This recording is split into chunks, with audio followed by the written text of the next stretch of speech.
I think one of the most common mistakes that we tend to make, myself included, is to think that conditions have to be perfect before we start living our lives. And this is particularly applicable to people struggling with their mental health.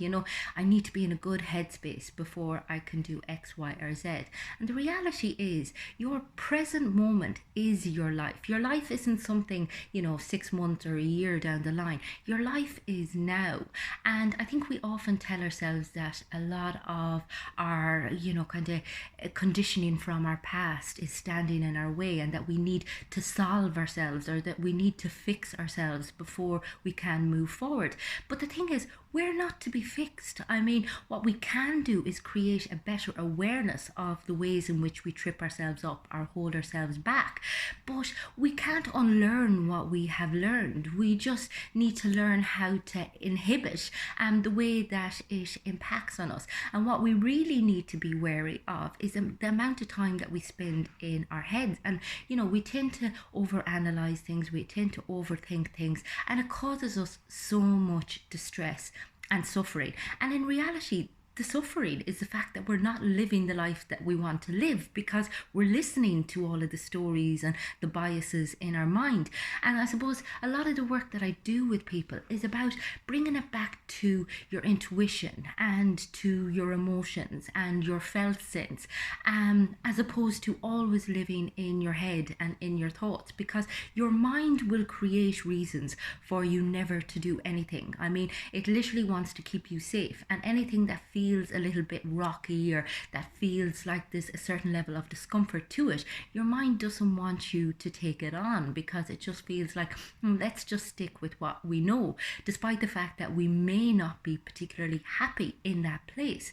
So it's about recognizing that sometimes you have to come out of the head, be in the present moment, recognize all of the bullshit that's currently going on in your life, and still plow ahead anyway. So it's about getting your mind on a leash and letting your heart free, and living the life it is that you're designed to live, rather than letting, as I said, all of those kind of unhelpful thoughts stand in your way. And it takes a lot of time. I mean, there's none of us a Tibetan monk, and the whole mindfulness and the meditative practice. I mean, most of us are lucky if we can get like a few minutes every day to put it into practice.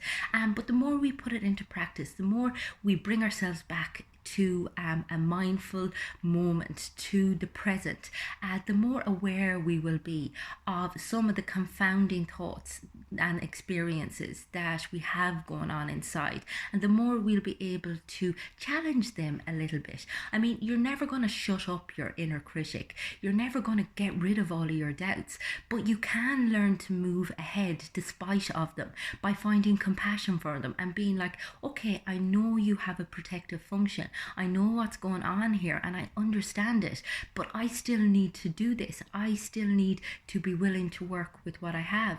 I mean, none of us have a life free of trouble, and none of us have a life that hasn't some level of suffering in it. But it's up to us how much we let that suffering impair our quality of life, our satisfaction of life, our ability to chase what it is that will give us fulfillment, and that will give us a sense of purpose and life satisfaction. So it's about acknowledging the fact that your present is never going to be perfect, but that it is what it is, and it's up to you to do what you can with it to make the very most of it. And when you're struggling with your mental health, that's not always necessarily easy. Believe you me, I know. But I do know also that when you almost force yourself to try something, even if it's just the tiniest little thing, to propel yourself forward, to keep yourself going, that it can bring so many benefits to uplifting your mental health experience. And when you can come out of your head a little bit and listen to your heart and tap into that inner wisdom, it's amazing how things change.